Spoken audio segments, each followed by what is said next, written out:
ഭയങ്കര ഹാപ്പി ആയിരുന്നു. അവിടെ ചെന്ന് നമ്മൾ ഫുഡൊക്കെ ഓർഡർ ചെയ്ത് നല്ല തിരക്കാണ് രാവിലെ ആ സമയത്ത്. അപ്പോൾ കുറച്ച് നേരം ഇരിക്കേണ്ടി വന്നു. അങ്ങനെ ഇരിക്കുമ്പോഴത്തെ ഞങ്ങളുടെ എക്സ്പ്രഷൻസ് ആണ് കേട്ടോ കാണുന്നത്. എൻ്റെ ലൈഫിൽ ഞാൻ ഏറ്റവും കൂടുതൽ സന്തോഷിക്കുന്നത് എൻ്റെ മോളുടെ കൂടെ ഇരിക്കുന്ന സമയത്താണ്.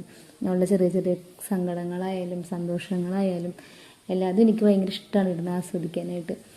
ഞാൻ ആദ്യമൊക്കെ അതായത് ചെറുപ്പത്തിലൊക്കെ കുട്ടികളെ നോക്കുന്ന സമയത്ത് ചിന്തിച്ചിട്ടുണ്ട് ഇവരെന്താ ഇങ്ങനെയെന്ന്. പക്ഷെ ഒരെണ്ണം എനിക്ക് ഉണ്ടായി കഴിഞ്ഞപ്പോഴാണ് മനസ്സിലായത് ഇങ്ങനെയൊക്കെയാണെന്ന്. അങ്ങനെ ഞങ്ങൾ മസാല ദോശ വന്നു ഗൈസ്. ഞങ്ങളെല്ലാവരും ഫുഡ് കഴിക്കുകയാണ്. ഇന്നത്തെ ഭക്ഷണം രാവിലെ തന്നെ മസാല ദോശയിലായിരുന്നു. ഫുഡ് കിട്ടിക്കഴിഞ്ഞാൽ പിന്നെ നമുക്ക് വേറെ ഒന്നുമില്ല കേട്ടോ. പിന്നെ ഓൺലി കോൺസെൻട്രേഷൻ ഫുഡ്, വേറെ ഒന്നും നമുക്ക് നോക്കാറില്ല. അവിടെ നിന്ന് നേരെ ഇറങ്ങി. എനിക്കൊരു കല്യാണം ഉണ്ട് അടുത്ത ഞായറാഴ്ച. അപ്പോൾ അതിന് വേണ്ടിയിട്ട് ഡ്രസ്സ് എടുക്കാനൊക്കെ പോയി. അങ്ങനെ ഞങ്ങൾ ഇന്നത്തെ പർച്ചേസും പരിപാടികളൊക്കെ കഴിഞ്ഞു. ഞങ്ങൾ നേരെ വീട്ടിൽ പോകുന്നു. വീട്ടിൽ പോകുമ്പോഴത്തേനും കുഞ്ഞ് നല്ല ഉറക്കമായിട്ടുണ്ടായിരുന്നു.